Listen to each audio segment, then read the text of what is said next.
Good afternoon and a warm welcome to our audience and everybody who is taking part in this webinar, LC's webinar, Learning Curve Live. Today we have with us two people who have written in the present issue, that is Coping with Lost Time. We have with us today, we welcome Tultul Biswas, who works with the Teacher Education, Outreach and Advocacy Program of Eklavya Bhopal. As part of this team, she is engaged in learning opportunity workshops and short courses for teachers and grassroots level education activists to bring about change in classroom practices. With a master's degree in chemistry and sociology, Tultul has been with Eklavya for almost 3 decades. She was earlier with its flagship children's magazine Chakmak, and she also has a keen interest in folk and classical music. Welcome, Tultul, and thank you for being with us today. Thanks, Prema.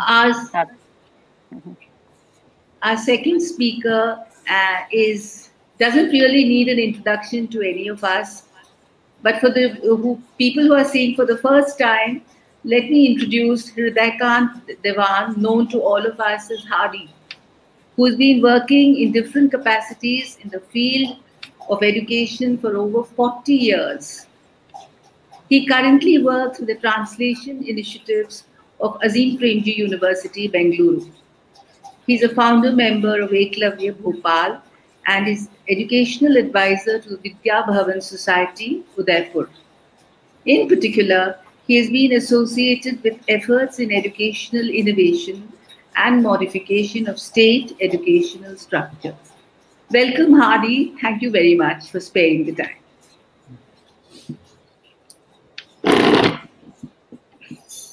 So we are going to have a very interesting conversation between Tultul and Hardy about their articles in the current issue.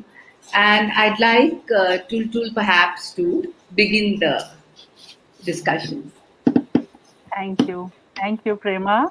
Welcome. And thanks to the Learning Curve team for carrying that article and also for inviting me here for this webinar.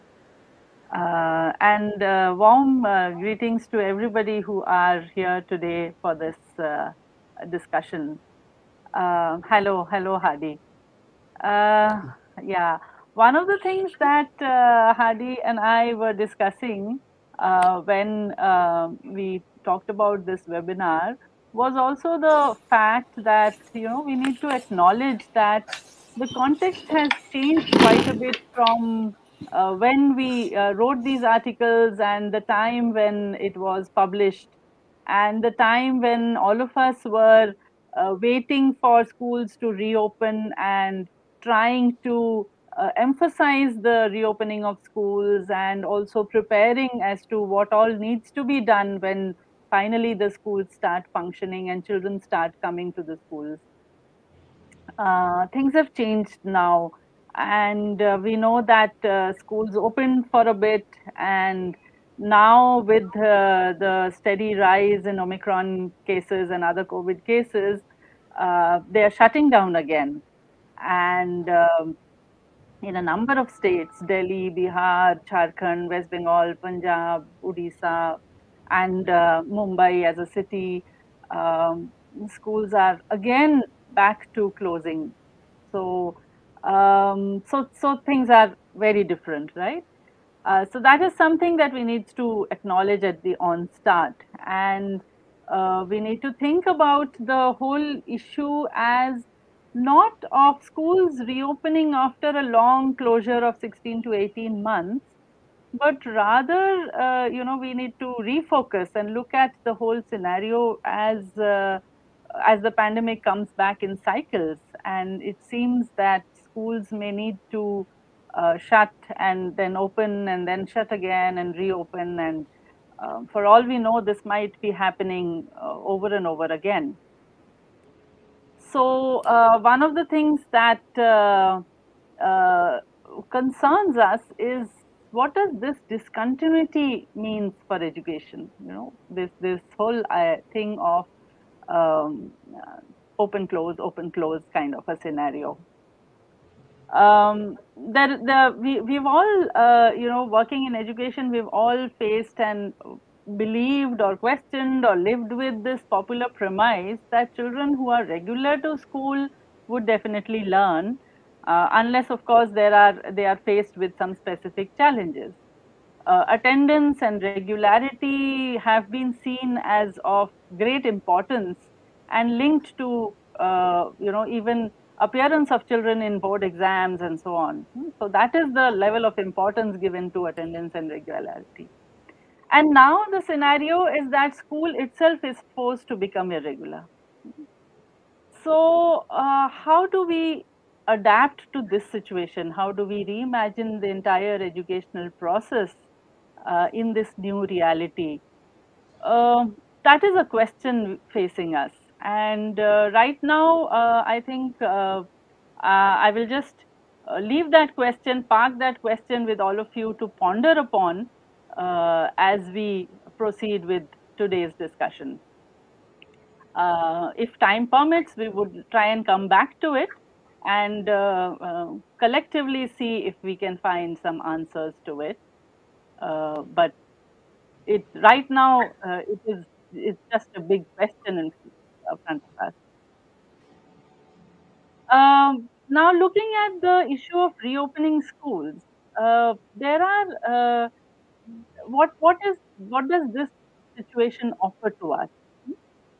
One of the things that it offers to us is that this closure and this reopening gives us the opportunity to ask some difficult questions of ourselves and try to seek answers.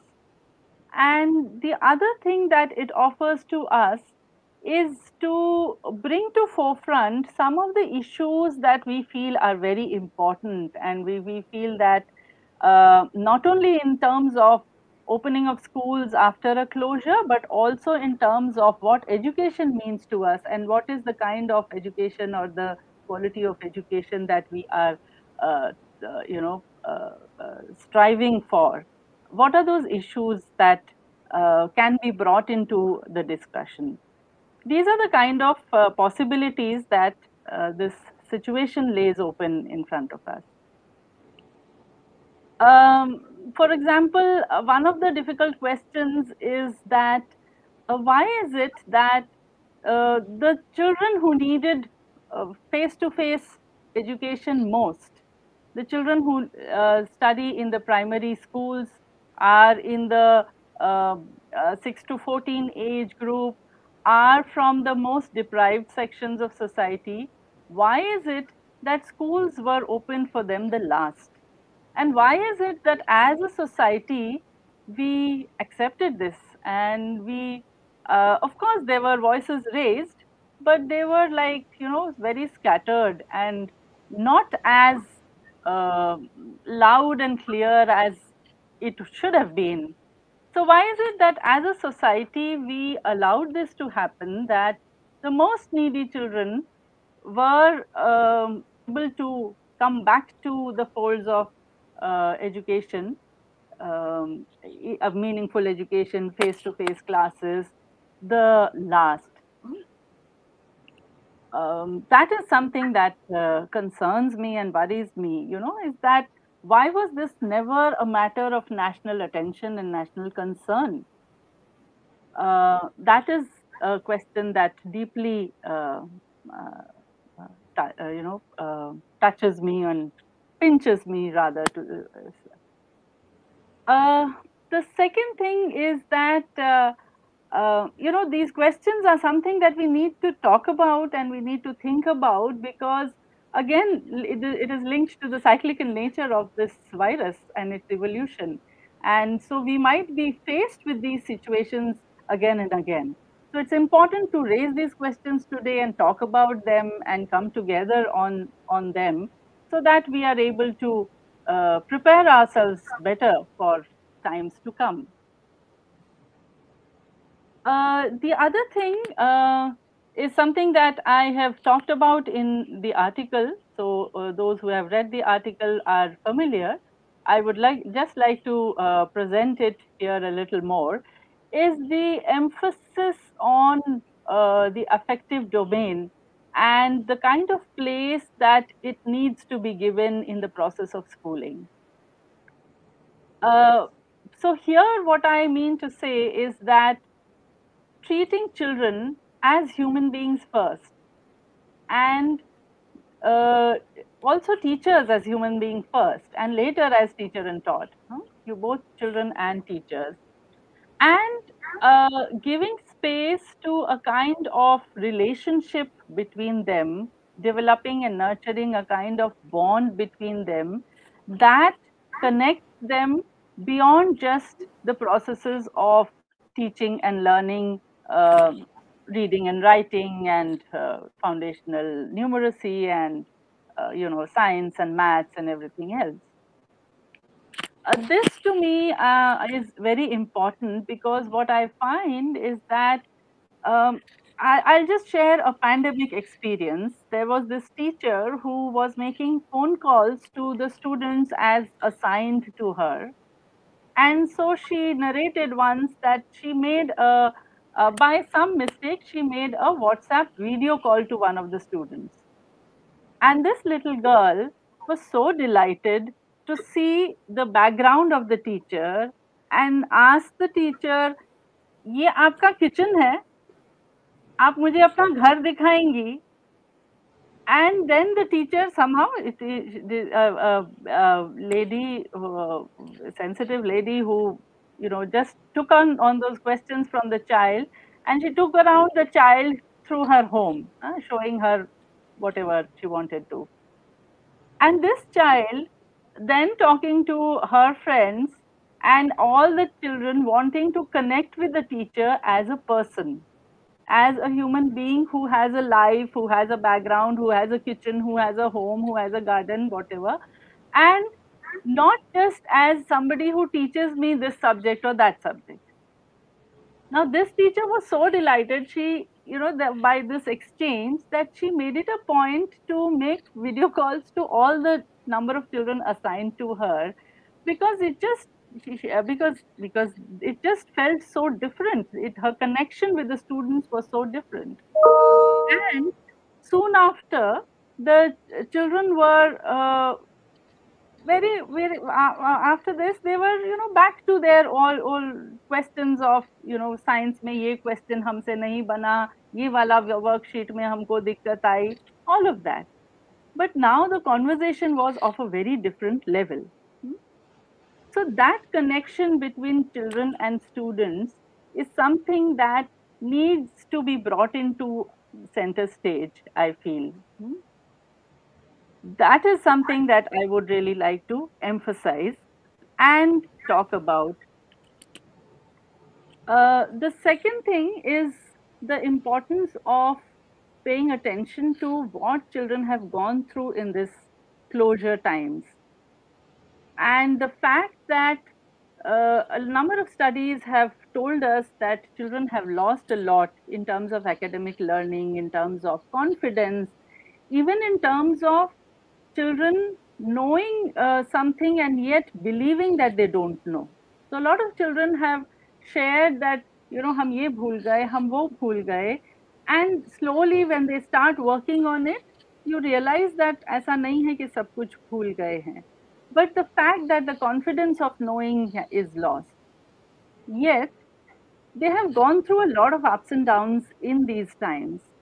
And can the discussions in the classroom when a school reopens after a longish phase be connected to what children have gone through and what they have picked up in this process? Because it is imminent that they have picked up something or the other. They have picked up how to face the challenges, the vagaries of life. They have picked up on how to keep alive friendships in spite of long gaps of meeting each other. They have picked up a lot of language, vocabulary, and so on, things linked to the pandemic. There are so many examples of what children have also learn. So I feel that talking to teachers and preparing teachers to take into cognizance that what we have lost is important, but what children have also collected in this journey is equally important.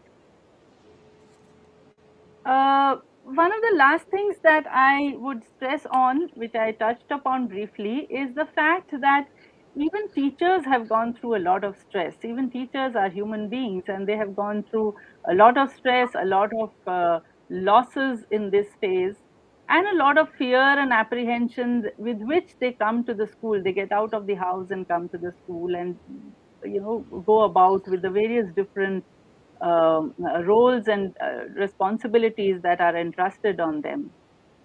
So the need to talk to teachers about their experiences and equip them on how to deal with the stress that children are coming with and the stress that they are themselves are carrying with them is another area that I feel needs to be worked upon, consistently needs to be worked upon.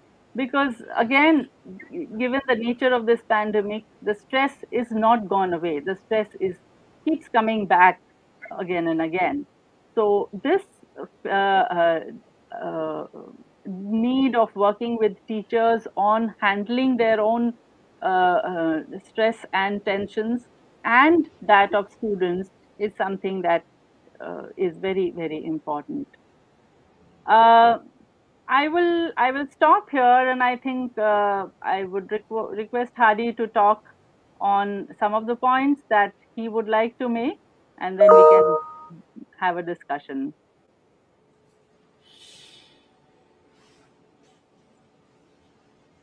Yeah, so thank you, Tultul. That was very interesting. And I will try and take on from what you have said and some of the points you have raised and link it to what I have said in my article. So, the questions from COVID experience and the issues that COVID posed before us, they are important to think about. So one of the issues is that while Tultul talked about the primary school children from the communities who have the most need of the school as a space where they can go to, a space which gives them friends, which gives them some chance of being in an open environment, which also gives them a midday meal. Uh, we have paid the least attention to the primary school classes. But as apart from that, in general, children have been short served in this whole COVID episode. And I think while everything that we did was very important, but the apathy towards the children, we have opened cinema halls, we have opened markets, we have opened shops. Schools were the last to open. So I think there is something about that we need to think about as to why is that. Is that because we fear for the children so much that, or is it that we feel that children will bring illness back to the home, or is it that it's not on our radar of consciousness at all that there is a group of people who are young and they also need sustenance of various kinds. So that's the first thing that I think we need to think about as a society. How much importance do we pay to the children? What they do in the school, what they do outside the school, what they do with themselves, what they learn. Are we interested in that, or we are only interested in telling them what to do and seeing whether they do that or not? So I think that question has been posed in a very, very stark manner, and we need to think about that, because that should also define the way we look at education in the future. I mean, we have talked about it many times in all the policy documents, and in fact also in many of the materials that we prepared for children that comes through. But this question very sharply got posed in the COVID crisis as to what is the place of children in this society. The second thing that I think that got posed was as much as we need to have emotional sustenance and development of children, we also need to think about the fact that how was our response as a society to the people who needed support during the COVID pandemic. No, look at how the migrant workers were treated in places when lockdowns were happened. What did the landlords do? What did the people who were the places where they were going for food do? So why were they? What did the transport system do?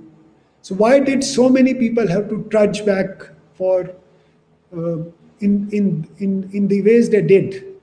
And what was the attitude, and why was that attitude to them on the road also? Then what was our initial reaction as a society? What was our initial reaction to the people who cleaned? I mean, particularly in the cities, which took away the waste.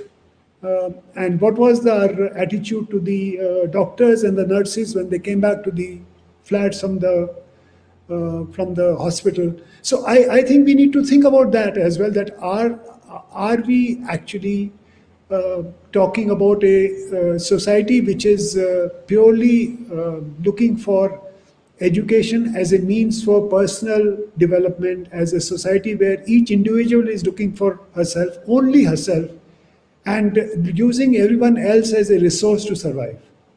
So as long as the resource is there, some value is attached to it. But as soon as the resource becomes something which is required, who also requires something, then there is a reaction against that. So I think that's a very important question for education. That much as we talk about the development of the children, we as a society, what do we think about our own development as the NEP has talked about rational, constitutional and humane values. So what do we feel about our fraternal feeling? What do we feel about our humane values? I think that's the second question which we need to kind of think about, and we need to reflect upon it. How does it go into our school system? How does it go into the larger education processes in the society as well? Then I think the third question that very sharply got posed is that the concern of a large number of people, particularly those who have resources, is not about the children who are on the margins. So there was a lot of talk about online education, making videos, making some things, and trying to reach out to children who had the wherewithal. But there was not so much effort to think about how can we get children who are in the hamlets and the slums to have some access. It took a lot of effort and time from many organizations working on the ground to bring that consciousness, and even till the end, it was very, very limited. What the kind of effect that, I mean, there were many teachers who ran mohalla classes. Many of the states, governments tried to encourage teachers to do mohalla classes. But in the larger media, it is the presence of the needs of the rich and the so-called intellectual wealth of the country that became the most important. I'm saying so-called because we have always talked about equity and inequality. But we have also always talked about preserving the merit, without defining what does merit mean, how it will be identified, and how it will be reflected. So, and if the child is meritorious found to be meritorious by some means from the backward, economically and socially backward group, would the child get the same facilities at a child from the richest and the most advanced, socially and economically advanced family?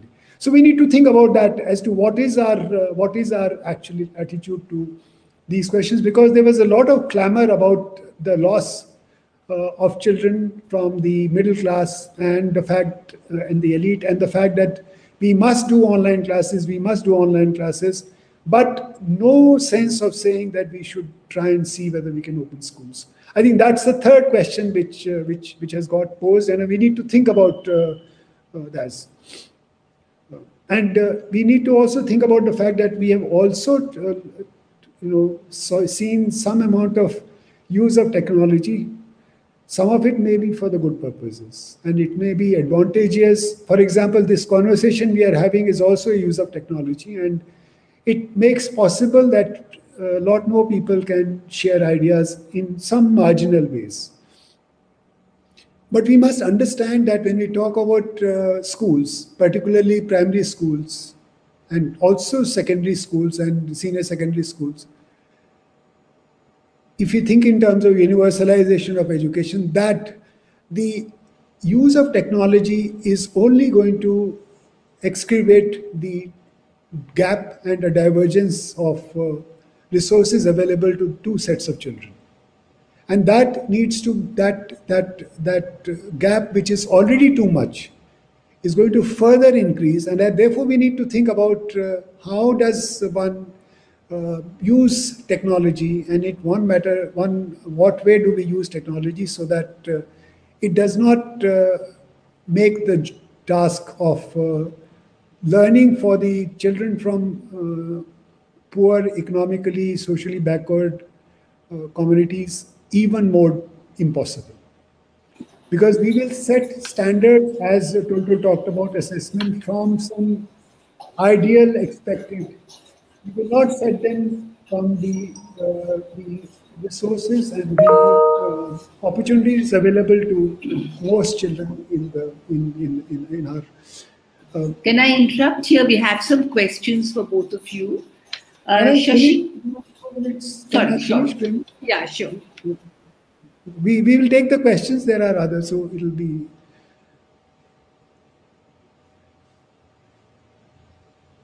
The point that you made, Tultul, about what children bring to school is also very important. And I think that has been talked about in the National Curricular Framework, repeated in the NPE.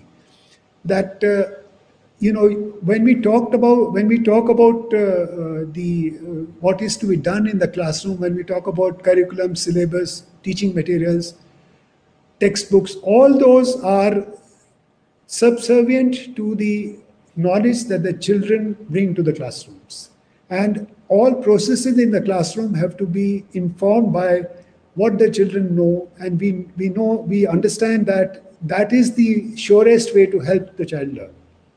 So we need to think about not just because of the COVID experience, but for the everyday experience of the child, the kind of experience she has at home, the kind of opportunity and the learnings that she has at home, they must have a place in the classroom. Her language, her knowledge, her culture, that all must have a place in the classroom. And COVID kind of experience we hope that they will not, that such horrible experiences will not be repeated. But we need to be sure that the children, whatever experiences they have, there is a place for that in the classroom, and classroom conversations are built around that. I think that to me is the major questions that are raised, and we therefore need to think about what are the implications and what are the possibilities that we need to take forward from that. Yes, Prema, we can now take questions. The first question is from Shashikant Shankar, who says that he agrees with the point that students have learned other things during the COVID. But how do we see the challenge from the teacher's point of view? from the teacher's point of view, when students come back to school? That is one question he has asked. And the second question he has asked is, how would a teacher find the balance between extracting what every student has learned when each of them has lost something in their formal education? That is from Mr. Sashikant Shankar. Mr. Govind Singh is saying, how can we encourage teachers to use their daily life experiences in the classroom?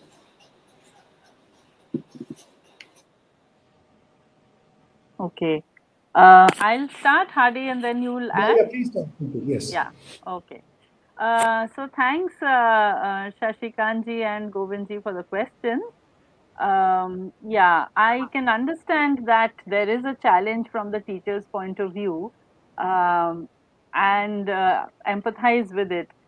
However, what we also need to understand that this challenge is there because the entire process of teaching and learning is being seen as a very mechanical information storage kind of perspective.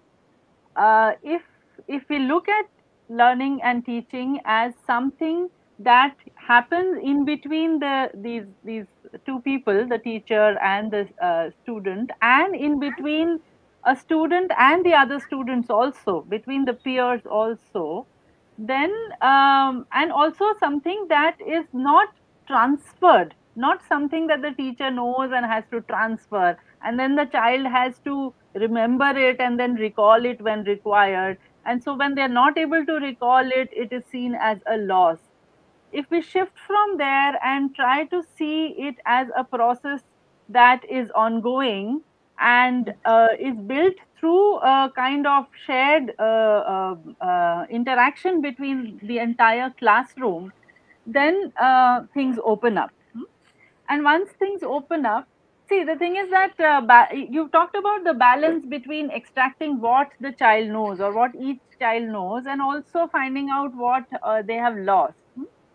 To do both of these, what we need to do is, like Hadi is saying, that the basic premise of teaching learning becoming what children bring to the classroom, the knowledge that children come with when they come to a classroom. And if all discussions, whether it is about, say, science or language or mathematics or literature, whatever, if every discussion can start with what the child knows about that topic, you automatically get to know what the child knows, and you also get to know what the child may have read the previous year and doesn't remember anymore. It's not just about the pandemic, but even in everyday classroom. And unless we start our teaching processes, teaching and learning processes from where the child is, what the child knows, how will the child connect? Even if we give them the best of what we know, if it is not linked to what the child already knows, then that remains as one discrete chunk of information which is then forgotten very soon. So one of the major things that I think we can do in this is to listen to children. If we listen carefully to children, that gives us the idea of how to go about both learning what they don't know and learning what they know. Yeah. Hadi, would you like to add something? So I think the basic point that needs to be recognized, and I think, I mean, Tultul already said that even before COVID, there was most of the children in the schools were struggling to learn. It is not as if what was there in the curriculum, what was there in the textbook, what was expected was being learned by most children. It was not. And this COVID has made the task worse. So there is no doubt about that. And also Tultul pointed out that the challenge of the discontinuity is continuous now. So we need to reimagine how the teaching learning process will have and we need to think about the processes that are possible with children and teachers not in contact regularly, yet children being able to continue their learning. So two things are therefore important in that. One, you cannot measure all children and everyone with the same yardstick. So to say that children have lost there has been loss of 2 years is to assume that there is some expected level of learning that they should have reached by now. There is no reason to say that. No? I mean, in earlier times, school started at 4. Now they start at 6. Let's assume they start at 8. It doesn't make a difference. The point is that if and when the child is where the child is, and what she is able to learn at that point of time, that is the important thing. So we have to, at each point of time, try and start from where the child is and do it in a manner that we are not giving her chunks and pieces of information. What we are leaving her is a bit of understanding and confidence which she can use to learn on her own. So I want to say to give you 2 examples. See, once the child learns how to read, she can attempt to read anything. She may not understand the text fully at the beginning, but if there is some possibility of conversation with, and there would be possibilities of conversations, some for each child, with somebody or the other, neighboring older child, parents, whoever, teachers occasionally. So if there is an interest in the child to learn, if we are able to leave the child with some interest and excitement to learn, and some confidence in her own ability to learn, the learning can continue. But if we say that I had to teach her Ksha, Tra, Gya today, and she doesn't even remember Ma, Na, Pa, then you have a problem at your hands. But the problem is there because your understanding of learning language is incorrect. Your understanding of what has to be done to educate and make children capable is incorrect. And as a society, as a group of educational workers, we need to recognize that we need to think about learning and education differently. I mean, that's what, for many decades now, people have been trying to say. So I look at learning loss as what the child had known and does not know it as well. So, and the loss will be particularly harsh for those who had just begun to read. Because they will have to begin again, slightly back of where they were. I think if we were to think about it properly, maybe we can still help them learn in a shorter time. But if we load them with all the expectations that we think they should have at the class 3, class 4, class 5 level, you are making their task and your task impossible. There is no reason for every child at age 6 to be 2 feet 6 inches tall. So there is no reason for a class 6-year-old child to know so many alphabets or know so many tables. Yeah. Yeah, I just noticed that there is a comment from someone saying a technique that helps to work with children from where they are in their learning is by reducing teacher talk time and encouraging children talk time where every child is given equal opportunity. So yeah, I think that is definitely one of the ways that the entire process of teaching and learning then shifts from being one know-all person giving information or which we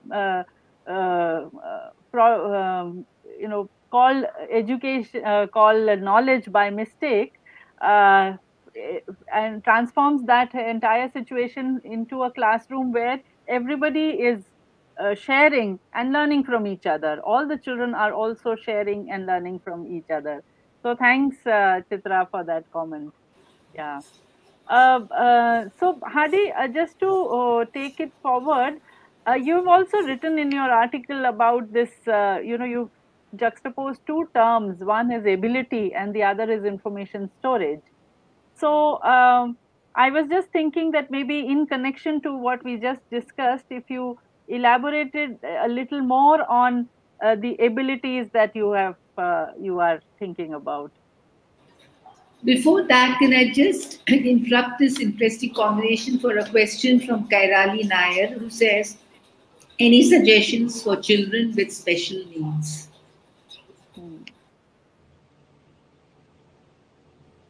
That is a very difficult area because I have no experience of working with children with special needs. So, so to give away ideas or suggestions would be very incorrect. However, I would just bring to notice one point over here is that schools reopened for all other children. They reopened the last for primary school children, but the special schools haven't opened as yet, not even for a single day. So the fact that children with special needs have so just to bring it back to notice what Hadi was just saying, that as a society we seem to have short served and forgotten children who are in most in need. And so children with special needs, their schools have just not opened at all. I mean, at least in Madhya Pradesh they haven't opened. So it's not just children who we have short served, but it's just childhood which is lost for a period, which is a matter of great concern. Yeah. So but I really don't have any suggestions for how to go about it.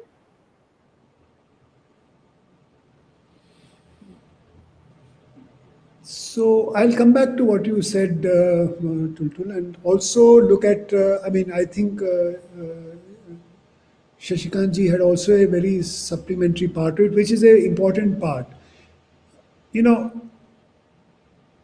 In classrooms of sizes of 20, 25, 30, it is very difficult for a teacher to give individual attention to children. And it is, as Chitra said, that we should try and give opportunities to all children. It is also very difficult to make that into a practice because there is no unlimited time. So the teacher's task has to be to ensure that all children get some opportunity to participate in some manner, and particularly those children who don't participate so often, who are not very extrovertish, who don't think that they are very bright, and in fact, the others may not also think of them as well. Have to be, encouraged to contribute, talk, and that helps in two ways. One, it helps the teacher, to understand where some of the children who need the maximum attention are at that point of time. Secondly, it also gives them those children the confidence to say something, and in the process of saying something, the other students begin to realize that these children have something to say. So so I just feel that the participation of children in that kind of this thing is very, very, very, very important. Yeah, and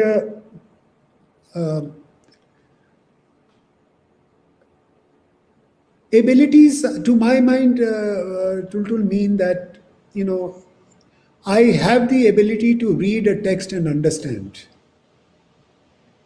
I have the ability to use the most common example which some of us used is that I have the ability to use the dictionary, but I don't remember the dictionary. I cannot remember the dictionary. So I have a vocabulary, and when I am reading a text, they may be words which are not from the vocabulary. So I may have to use the dictionary, or I may even be able to understand the text without using the dictionary. That is what I mean by. And information storage would mean that I am memorizing word meaning.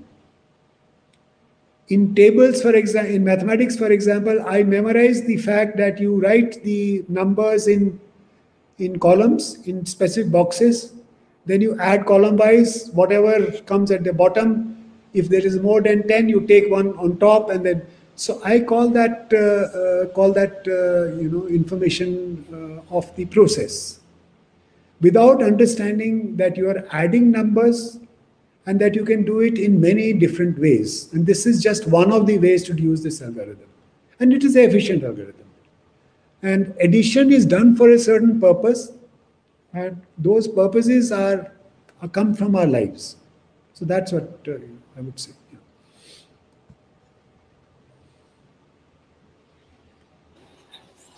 Yeah. Sorry. Yeah, go ahead, please. I was going to say, that the title of your article was Defining the New Normal. Now, do you think the pandemic has been really disastrous for everybody? We all know how much has been lost. Apart from lost time, so much has been lost. There's been so much disaster. But do you think that one of the good things is going to be that we recalibrate what we expect, and the teachers, and I mean they're being stopped short several times in classroom. I've been a teacher for a long time. In the classroom, we are racing for some kinds of goals which are completely right. Actually speaking, the pandemic has shown that they're quite meaningless. But do you think that we'll all come to a better understanding of what we should do, what children are in school for, why they are, spending 14 of the most important years of their lives in that school? Are we going to get a better understanding? How do you both feel? So I will, Tultul, can I respond first, then you can come back. See, to my mind, the question about new normal arose because there was a lot of talk about the fact that the COVID is going to change the education, and we'll have to define a new normal due to COVID. And that new normal would mean that the schools will open lesser, there will be a lot more online material, and most of the education will go online. In fact, many of the private schools did start that, and parents were also very happy that governments also started talking about online, and we always had this fascination for online and technology, and I think an overplaced emphasis and on the what it can do, but it also kind of brought to fore the point that schools as a system may need to be abolished, because how would you kind of in such processes talk about education in where children are together and so on. So that is that's the way I looked at the question of normal. So what are the lessons we must learn, and what way we must interpret the lessons? So you're absolutely right. Do we learn the lesson that coming together of human beings is infectious, and therefore human beings should shut each other themselves up in cocoons?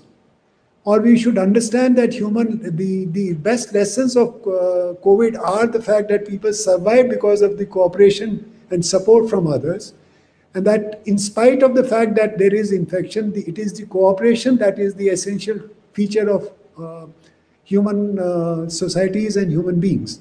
So I think that's one of the primary things that I think we need to, that was in my mind when I thought of the question that how do you define a new normal? Which way do you look for finding the direction for the future? Do we look for a direction which is fragmenting the individual, or do you look for a direction which is bringing together people in a more cohesive and cooperative manner where they care and look after each other even more. And then there are elements of that which we have talked about. So I think that's how I looked at the question. Tultul, you want to say something on that?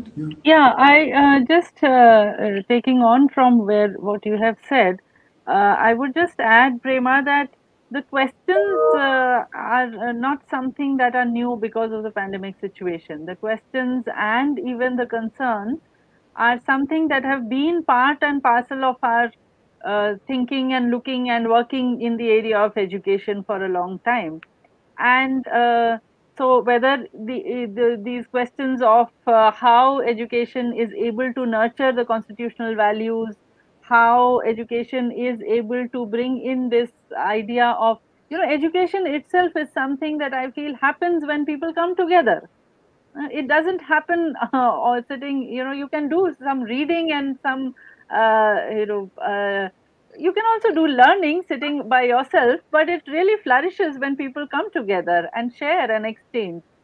So, so these kind of collaborative and cooperative processes, how to bring more and more of that within the frame of education. So these are things which have been there. How to actually listen to children in the process of transacting something in the classroom. So it's just that, this gap has given us some time and more effort and more sorry, what not effort, more a stronger need to look at them again, and stronger need to place them at the center stage and try to bring. So the effort has been ongoing, but now you feel that, faced with such difficult times and such kind of terrible experiences as a society, you feel the need to bring them much more strongly in the process of our dialogue. So that's how I would look at it. Just to add that, Prema, see, for example, if you look at the television any day, you have these ads of pens which help you max the paper and do. Then there were ads earlier where you do something because you beat the others, and it's life for a child. He's supposed to be about beating the other, winning the race. You look at the ads for the educational companies. They talk about learning in the school, learning at home, and becoming a cognitive genius in some sense. So the question is that are we is that and there has been an increasing pressure on education to move in that direction. So I am saying that children in private schools, when they were burdened with so much of online, and they threw up their hands, and they threw up so even those who were obsessed with computers and mobiles wanted they wanted human contact, they wanted to be with children. One of the biggest stresses that humanity has faced, youth has faced in the last couple of 2 years, is the fact that we have had to become so careful. We can't go out, we can not be on the road, we can't meet people, we can't hug people. So I think it is important to recognize that a new normal for education, for society, has to include all that. And that is, I think, and therefore we need to question these ads. We need to question these companies. We need to ask, are you doing the right thing? Are you selling us poison in the name of education? I think we need to think about that. There are three questions actually. Sheikh Basharat Hussain says, how can we handle disparity in learning or understanding within the classroom? That is to say, if within the classroom there are people who have different levels, how to handle them? And then he has another question, that many learners change their medium after primary school. Most of them choose English. Now, this is, I think, a national problem. And over Marathi, Hindi, Urdu, Gujarati, any language at all. And so, how to develop them in literature, in literary areas, or to develop them at all? I mean, why? This is a problem. That's a very good question, really, because we really don't know how, for instance, Tamil Nadu, how to make children learn Tamil, which is the state language, but everybody wants to go to English, and the Tamil medium sections are all facing a crisis, which I think is happening in every language. So, would you like to talk about that, please? That's the last.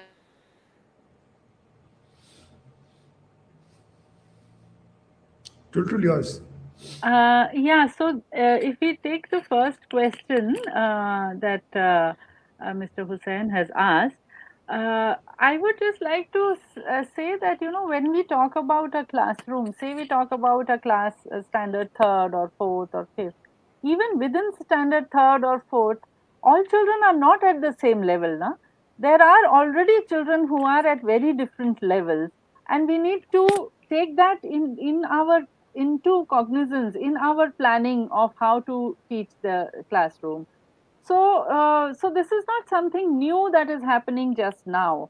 It's just that we have we had kind of blindfolded ourselves to this reality to some extent. But there is this fact that children in class 5 would always have been some at the level of 3, some at the level of 4, some at the level of 5, various different things. And so when again, like, if the teaching process is just from one source to all the children, then it is going to be very, very difficult to address the needs of these children.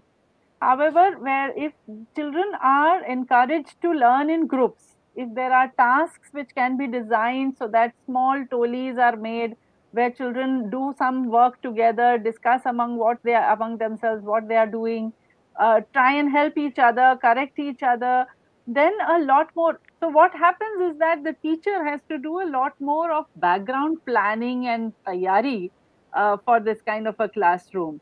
But once the children are aware of their roles and they get into those roles, then the actual classroom process becomes much more easier. But of course, I mean, it is not easier than one person reading out a lesson or explaining to everybody in one go. It is more difficult than that, definitely. But if we are concerned about the various different levels, then we have to take the challenge of facing that difficulty and making that background tayari and designing the classroom transactions in such a way that children are encouraged to work in small groups, children are encouraged to work in pairs where they can help each other, and take into cognizance the fact that it is never possible that all children in a classroom are of the same level.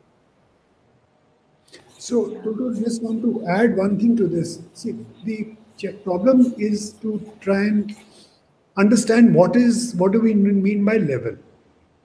That also is an important question that we need to address. And this is also linked to the class 10-year-old child in a class. So the point, what I am just adding to what Tultul has said is that if we think about the fact that class 5 is a lesson to be taught, then we have a problem. Because a language class does not mean that the purpose of the class is to teach a lesson to the children or to explain a lesson to the children. The purpose of a language class is to enable the child to read the book. And the language book that is given is just an illustration or as an example. So if you are devising tasks and there are children at different levels, the books that they read can be very different. And the activities that you do with the books can be common, where the children who are at the level which is because they also don't have confidence, that they can get a greater opportunity to present what they have read. So what I'm saying is that the tasks themselves can be designed in a manner that the different children have different tasks to do, even though they may be doing similar things. So, but for that, of course, you need to do and have which you would have, I'm sure, in your organization, a map of what different children are. And the second thing which I believe, and I can't say you may have more experience in actually trying to do some of those things. What I believe is that if there is a child who does well in something, and he has or she has an opportunity to talk about that or demonstrate that in the classroom, her abilities to deal with other things also improve. Because the most important thing for a student is to have a feeling of self-worth. So we need to think about, and in your organization, it should be certainly possible to make each child feel that they have a self-worth, and to allow them to not just follow the class 5 book, but develop the ability to learn to read with understanding and analyze what you have read at increasingly complex levels through other materials also, which may be simpler. And a 10-year-old child can certainly analyze something that she has read and relate to her richer experience much better. She can probably tell a story much better. So I'm just saying that there may be possibilities that you may have to explore.